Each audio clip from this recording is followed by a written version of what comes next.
Ladies and gentlemen, when you begin to understand that God has already written the blueprint for your life, something extraordinary happens inside you. You stop living like you're lost, wandering aimlessly from problem to problem, and you start realizing that there is a higher intelligence, a divine order, a master design at work that knows exactly where you're going and what you're capable of. Most people walk through life thinking their future is uncertain, like they have to guess or gamble their way forward. But that is because they're looking at the wrong things. They're judging life by their current circumstances, by what's happening around them right now, instead of understanding that there's an invisible path already laid out, a path that leads them to greatness, but it's hidden until they shift their perception. God doesn't reveal the whole staircase at once. He reveals it step by step, and negativity blinds you from even seeing the first step. Think about it this way. Every single seed already contains the blueprint of the tree it will become. You don't plant an acorn and hope it turns into a rose bush. No, it already knows what it's meant to be. The same is true for you. Inside of you is the destiny God placed there long before you even came into this world. The challenge is not whether the plan exists. The challenge is whether you have the clarity to see it and the courage to step into it. But when you're consumed with negative feelings, fear, doubt, anger, regret, you cover your own vision. It's like trying to drive with mud splattered across the windshield. The road is there, the destination is marked, but you can't see it clearly because you've allowed negativity to distort your sight. And here's the truth: negativity doesn't just distort your vision of the future, it reshapes how you interpret the present. If God places an opportunity in front of you, but you're dwelling on fear, you won't recognize it. If he opens a door, but you're holding on to bitterness, you'll walk right past it. The plan is there, but your emotions act like a filter.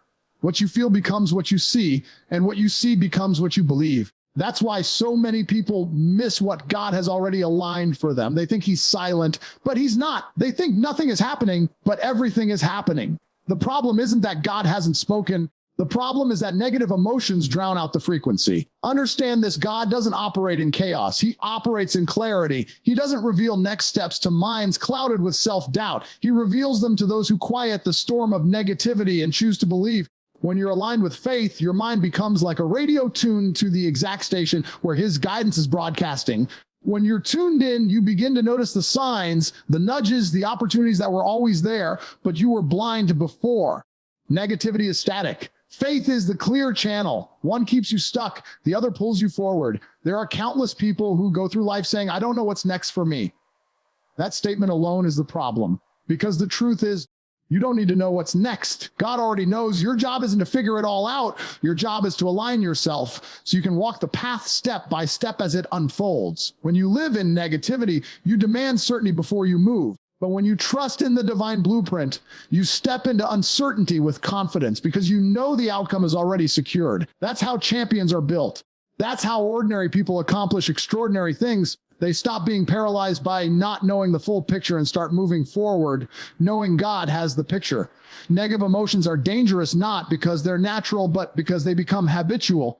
If you let them, they'll set the tone of your life. They'll convince you that the divine plan doesn't exist, or that you're not worthy of it, or that you missed it somehow. That's a lie.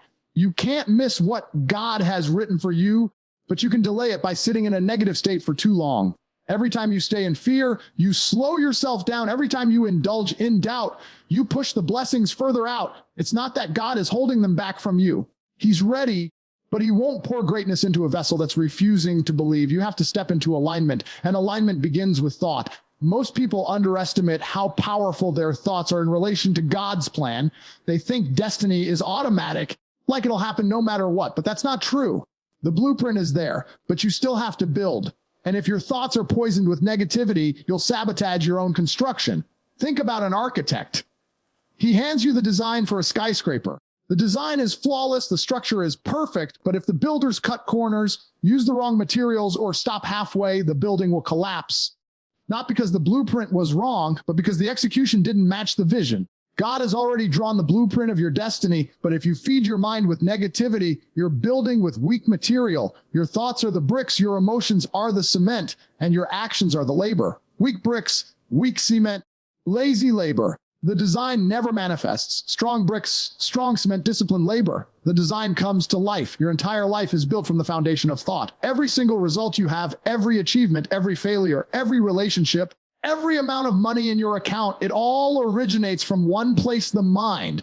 What you allow yourself to think about shapes the way you feel, and the way you feel determines the energy you project into the world. People look at circumstances and think those circumstances created their emotions. But the truth is reversed. Your thoughts generate the emotions, and the emotions shape how you experience those circumstances. If you think small, you will feel weak. If you think powerful, you will feel strong. That feeling becomes the vibration you walk into the world with, and the world responds to it. That's how your destiny is either built or destroyed, by what you let live in your mind. Most people underestimate this connection. They believe thoughts are harmless, just passing clouds in the sky of their mind, but that's not how it works. A thought is a seed, and once it's planted, it grows roots in your subconscious. Those roots wrap around your emotions, and suddenly, what started as one small thought becomes a state of being. Imagine someone wakes up and thinks, "I'm not good enough." That's one thought, but it produces the feeling of doubt, and that doubt generates hesitation. Hesitation leads to inaction, and action creates regret, and regret reinforces the belief of not being good enough. This becomes a cycle, and before long, that single thought has shaped the trajectory of that person's destiny. What began as something invisible now rules their visible reality. On the other side, if someone wakes up and thinks, "I am capable, I am chosen, God has something for me today," the thought doesn't vanish into thin air. It creates confidence. That confidence creates movement. Movement creates results. Results build faith. Faith expands vision. And now the destiny is moving in the direction God intended. That's the power of thought transforming into emotion, and emotion transforming into destiny. Negative feelings only exist because of the thoughts you allow to dominate your mind. Fear isn't natural. It's manufactured by the imagination. Doubt isn't a fact. It's a perception created by repeated focus on what could go wrong. Anger isn't truth. It's a choice made when you replay a thought about what someone did to you. Every negative feeling can be traced back to a thought you accepted, a thought you repeated, a thought you nurtured. Thoughts become feelings. Feelings harden into beliefs, and beliefs carve the path of your destiny. If you don't guard your thoughts, you can't guard your future. When you begin to see the relationship between thought and destiny, you realize how dangerous it is to entertain negativity even for a moment. Because the subconscious mind doesn't care whether the thought you plant is positive or negative. It will water whatever seed you give it. If you continually think, "I'll never succeed," the subconscious will accept it and shape your feelings to align with it. If you continually think, "I was born for greatness," the subconscious will accept that too and shape your feelings accordingly. The soil doesn't judge the seed, it just produces. And your mind works exactly the same way. That's why your emotions are a mirror of your dominant thoughts. If you feel anxious, it's because your thoughts are rooted in fear. If you feel angry, your thoughts are rooted in resentment. If you feel weak, your thoughts are rooted in limitation. But the moment you change the thought, the feeling begins to shift. It may not be instant, but it begins. Think about gratitude. When you deliberately think of things you're grateful for, no matter how small, your emotions start to elevate. It's impossible to feel grateful and depressed at the same time. It's impossible to think thoughts of abundance and simultaneously feel scarcity. The mind cannot hold two opposing thoughts with equal power. One will dominate, and the dominant one will decide the feeling you carry. When God designed you, He gave you the ability to choose what you think about. That is your freedom. No one can force you to think a thought. They can influence you, they can suggest, they can manipulate, but at the core, you still choose what stays in your mind. And that choice is everything because it determines what you feel and what you manifest. People give too much power to their feelings as if emotions just happen randomly, but they're not random. They're the byproduct of thought patterns. Change the pattern, you change the feeling. Change the feeling, you change your actions. Change your actions, you change your life.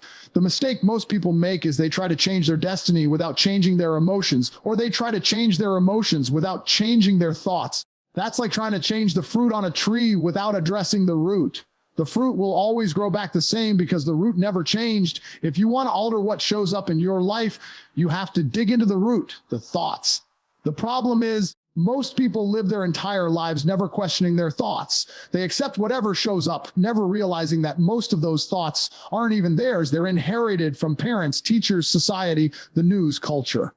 They repeat these borrowed thoughts so often they believe them to be truth, and then they wonder why their life doesn't change. But the moment you begin to deliberately choose your thoughts, you break that cycle. You start planting new seeds.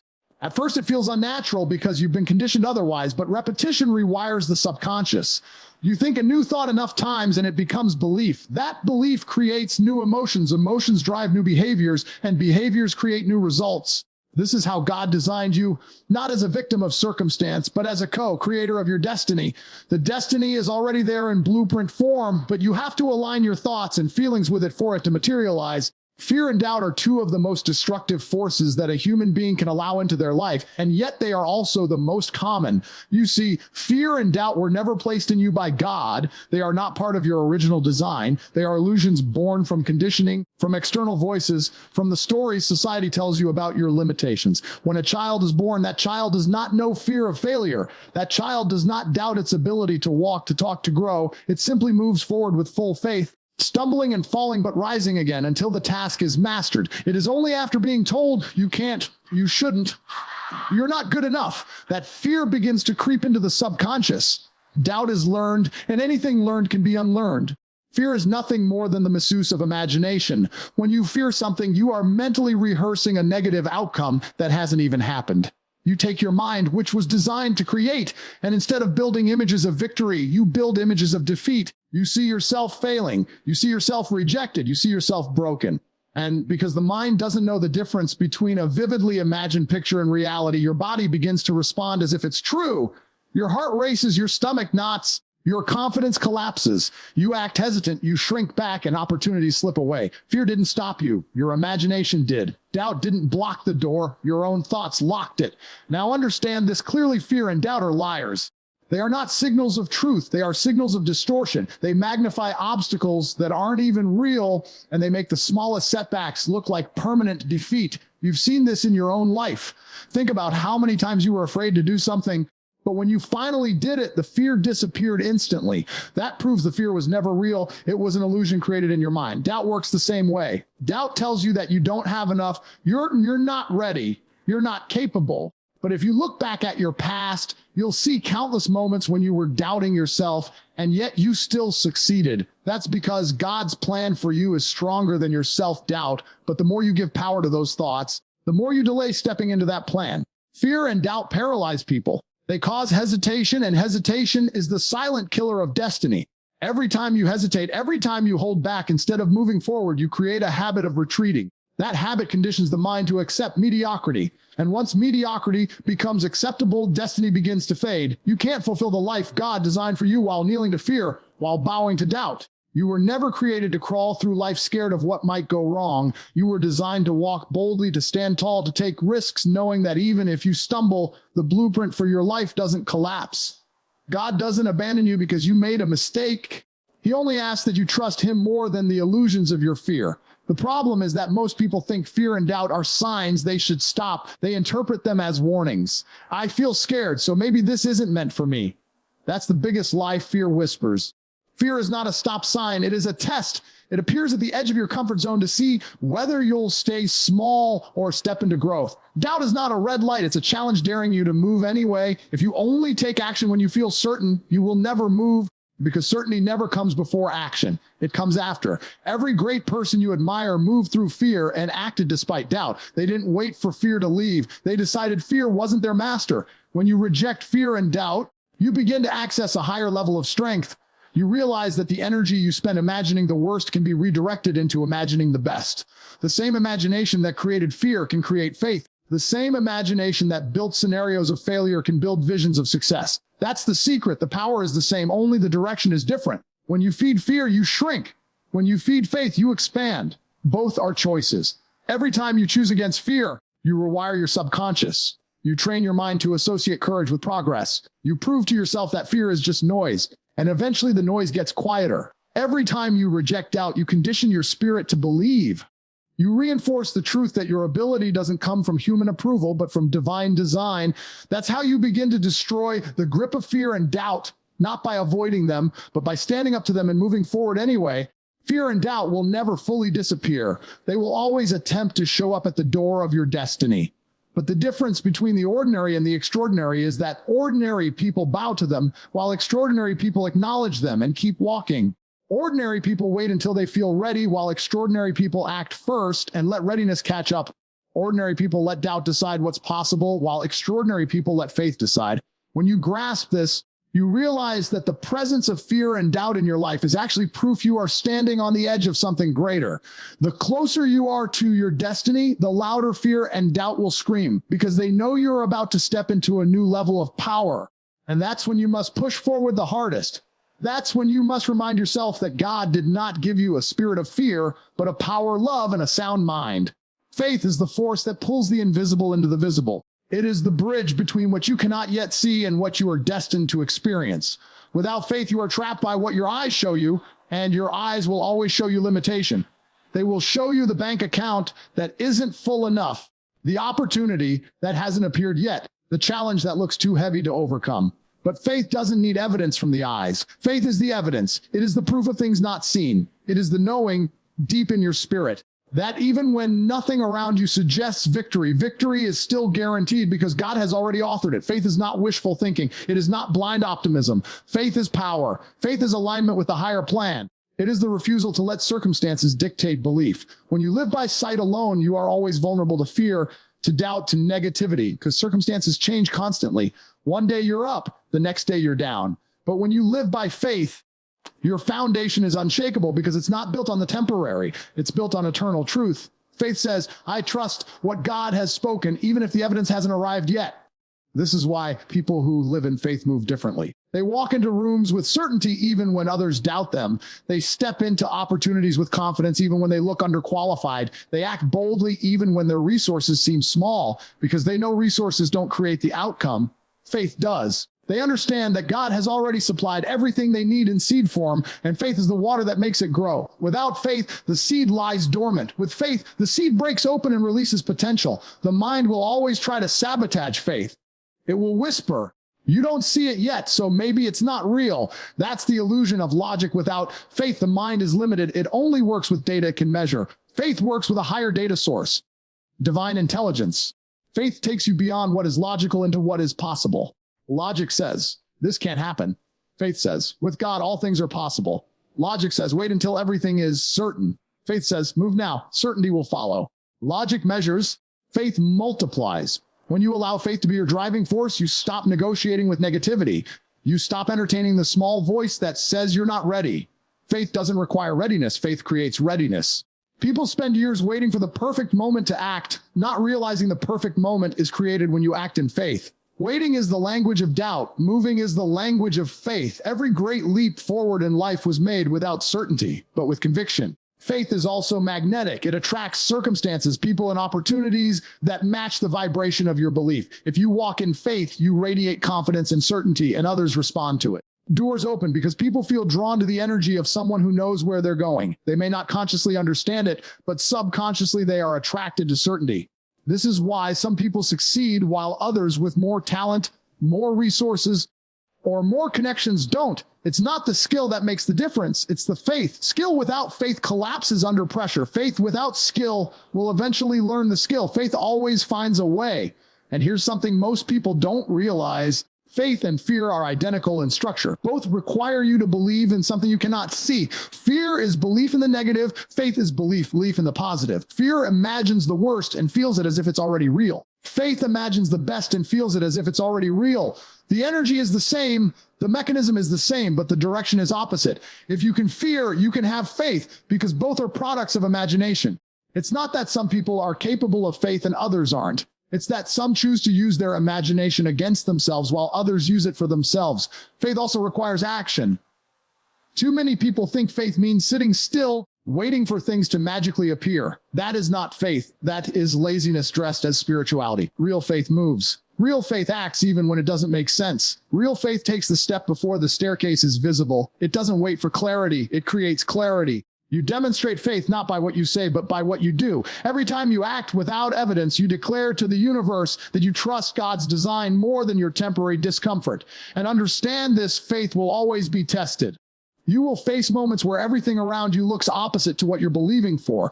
That's not punishment, that's preparation. Pressure reveals faith. Resistance strengthens faith. When you face obstacles, it's not a sign that your faith is wasted. It's a sign that your faith is working. A muscle only grows under resistance, and the same is true for faith. Every time you choose to believe when you could have doubted, your faith grows stronger. Every time you keep moving when fear says stop, your faith gets tougher. Every time you hold the vision, even when the circumstances look impossible, your faith becomes unbreakable. Faith is not fragile. It's not delicate. It's a force, a power that bends reality to align with the blueprint God has already designed. It is the key that unlocks doors you didn't even know were there. It is the fuel that drives you through storms, through obstacles, through setbacks, because you know the outcome is already settled. Faith doesn't ask F. Faith says, when? Faith doesn't beg. Faith declares. Faith doesn't shrink back. Faith advances because it knows the next chapter is already written, and it's written in your favor.